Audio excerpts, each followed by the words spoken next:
você que está me vendo aí de casa, sentado no sofá. Meu nome é Isabela, sou professora de Biologia e essa aula é direcionada para você que é do primeiro ano do ensino médio. Bem-vindo ao ensino médio, uma etapa muito bacana da vida escolar de vocês que já está caminhando, está levando para uma conclusão. Bem-vindo também para esse ano letivo de 2021, que por enquanto está assim de forma remota, mas a gente espera que rapidamente a gente volte para a escola. Não é assim? Bom, o PET de Biologia, no primeiro bimestre, tá, está dividido em 4 semanas. Porém, nas aulas, esses 4 PETs, ou melhor, essas 4 semanas, serão divididas em 3 aulas, ok? Na primeira semana, hoje, vamos estudar bioquímica. Na segunda semana, o assunto é citologia. E na terceira semana, o assunto é divisão celular. Eu espero que você já esteja aí com o seu caderno na mão para tomar nota dessa habilidade priorizada. A habilidade priorizada na aula de hoje é a seguinte: explicar a organização das células e o seu papel como unidade estrutural e funcional dos seres vivos. Vocês estudam no ensino fundamental que basicamente o que forma os seres vivos são células. E a partir de agora, no ensino médio, você vai aprender como que essa estrutura realmente funciona. Pegou o caderno? Abriu aí? Apontou o lápis, gente? Toma nota, escreve aquilo que a gente está falando para você aprender melhor, ok?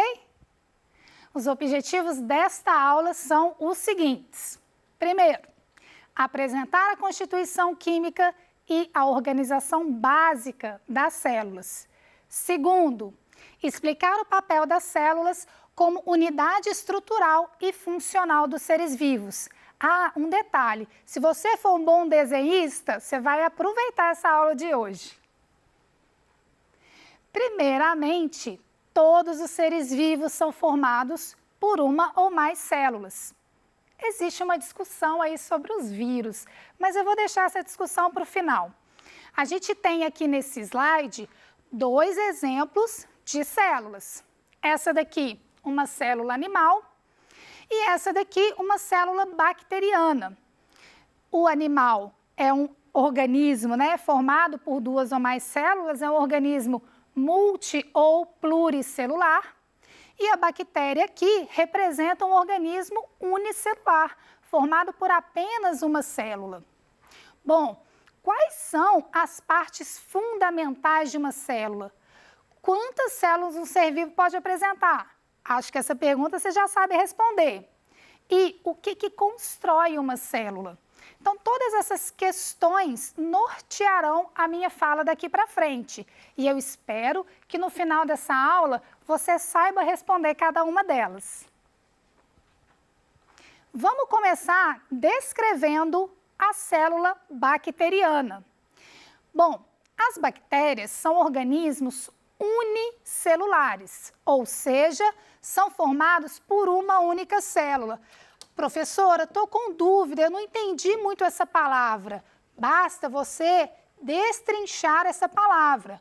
Uni significa um. E celular aqui é relativo à célula. Então, o organismo unicelular tem apenas uma célula.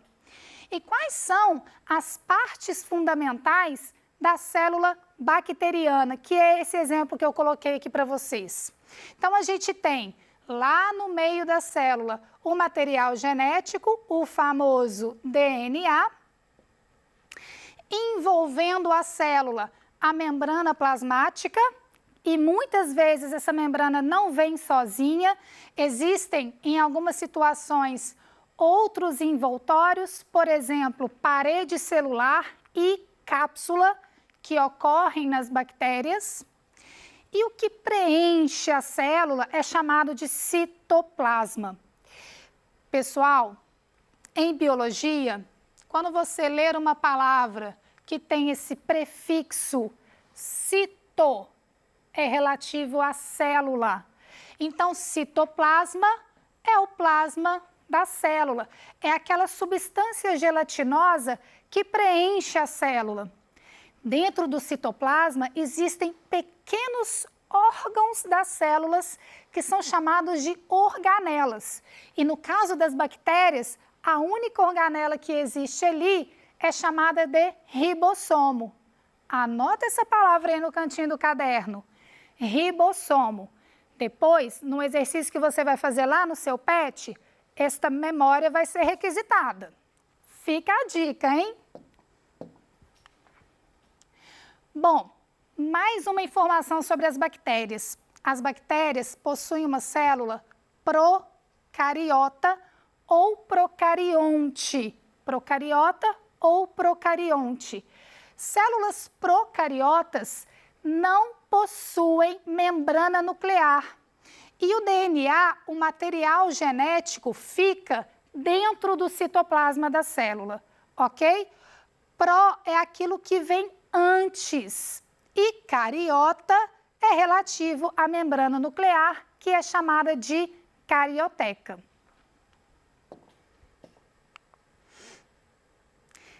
Nesta próxima lâmina, neste próximo slide, nós estamos visualizando uma célula de um organismo pluricelular, que é uma célula animal. Lembra que o pluricelular é aquele que é formado por duas ou mais células. E pluri ou multicelular, ok? Então, são sinônimos aí da biologia. Quais são as partes fundamentais dessa célula? Vamos lá? Membrana plasmática, igualzinho ao que aparece ali na bactéria. Material genético, ok? Só que um detalhe, o material genético, o DNA dessa célula, agora não está no citoplasma. Ele está dentro de uma estrutura que a gente chama de núcleo. Gente, a célula animal é um exemplo de célula eucariota. É uma célula que possui núcleo. Então, existe uma região especializada em armazenar aquele material genético dentro da célula. Isso não acontece com as bactérias. Com as bactérias, vamos colocar aqui no cantinho? Vamos relembrar? Com as bactérias, a gente tem membrana, material genético e o citoplasma. Não existe núcleo nas bactérias, por isso que a gente chama elas de procariotas e pelo fato da gente encontrar um núcleo celular na célula animal, a gente chama essa célula de eucariota, tá? E mais um detalhe importante aqui, que nos ajuda a diferenciar essas duas células, a gente encontra no citoplasma diferenças importantes entre células procariotas e eucariotas. A célula procariota, a célula bacteriana, tem uma única organela. Você se lembra? Eu pedi para você anotar no cantinho do caderno. Eu vou dar 3, 2, 1 para você acertar. Lembrou que é o ribossomo? Certeza que você lembrou que é o ribossomo. Gente, eu ouço pensamentos pela televisão, entendeu? Eu ouço pensamentos pela internet, via Wi-Fi. Eu sei que você pensou em ribossomo, pode até ter ficado uma pontinha de dúvida, mas eu sei que você pensou nisso. Ribossomos, de fato, são as únicas organelas que a gente encontra nas bactérias. Agora, no citoplasma de um organismo eucariota, existem várias organelas. E a descrição das funções dessas organelas vai ficar lá para a aula de citologia, ok?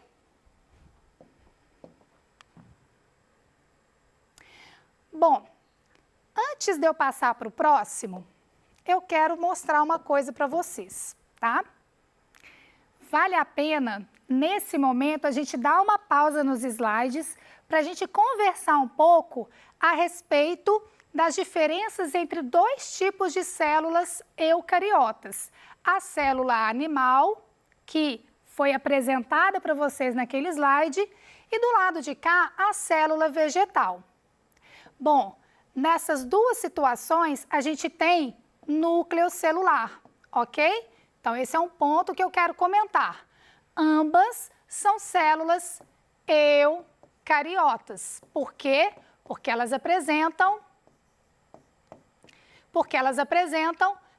núcleo celular. E esse núcleo tem a função de armazenar o material genético, tanto da célula animal, que está do meu lado esquerdo, quanto da célula vegetal. Qual é a diferença entre essas células? A primeira está nos envoltórios, ok? Dessa célula vegetal. A gente tem na célula vegetal membrana plasmática, assim como na célula animal, mas existe um envoltório a mais nessa célula vegetal, que é chamado de parede celular.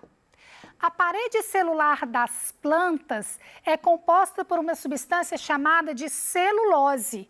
E você vai saber o que é celulose se você se lembrar que quando a gente come vegetais, por exemplo, um alface, vegetais folhosos, couve, enfim, mostarda, que delícia, hein, gente? Daqui a pouco é almoço ou não, e deve dar uma fominha, né?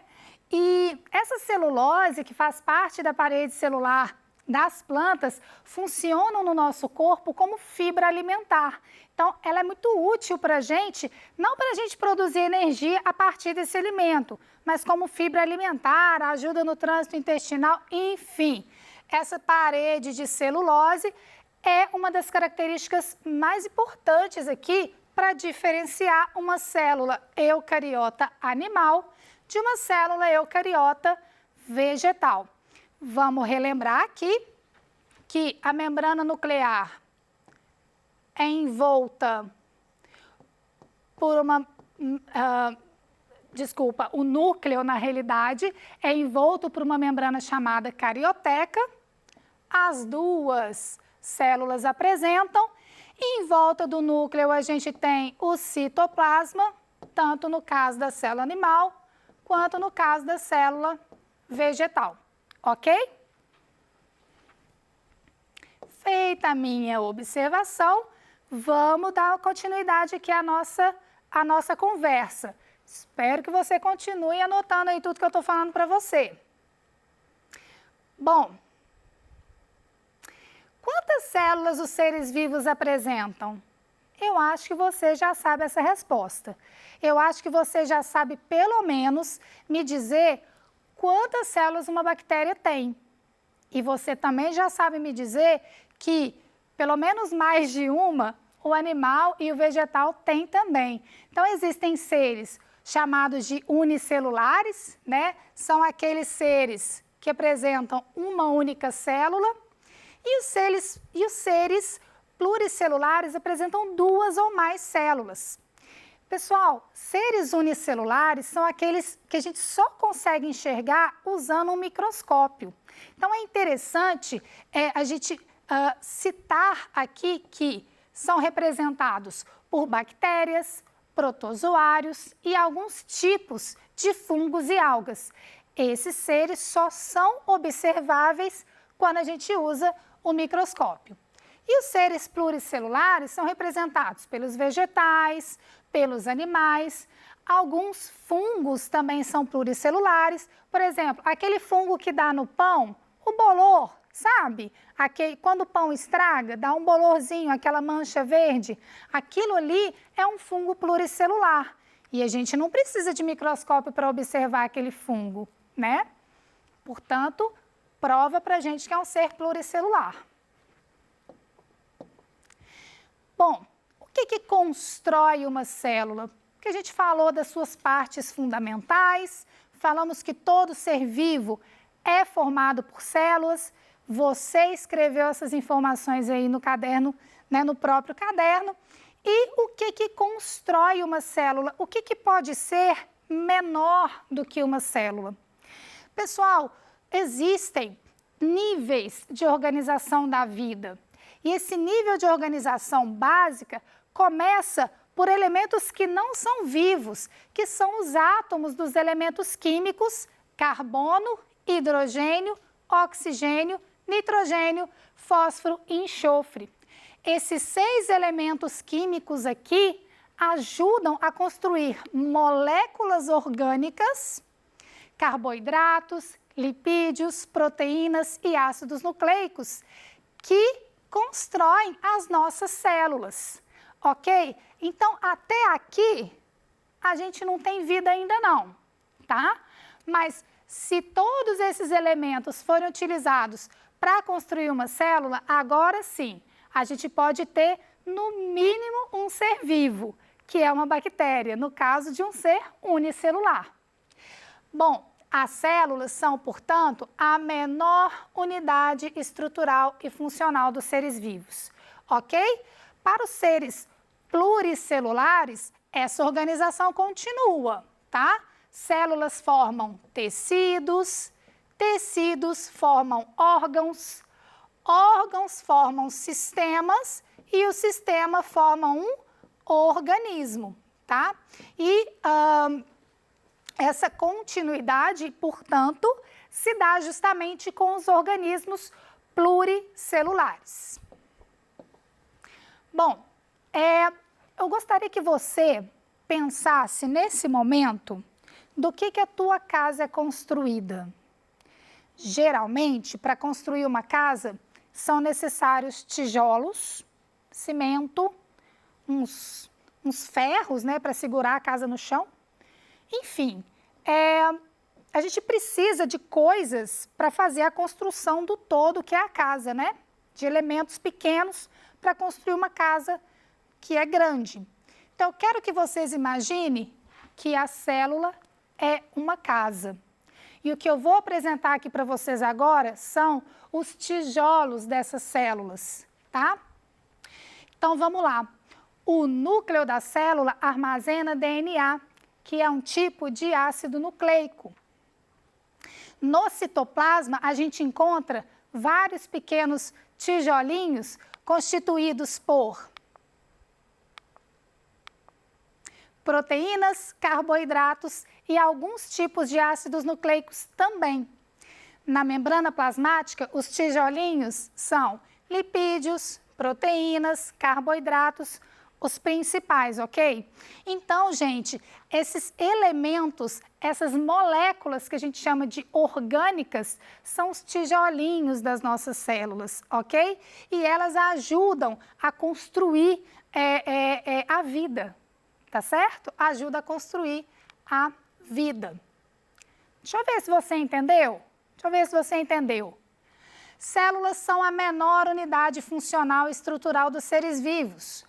Elas são constituídas por moléculas orgânicas, construídas principalmente pelos elementos químicos: carbono, hidrogênio, oxigênio, nitrogênio, fósforo e enxofre. O famoso CHOMPS, né?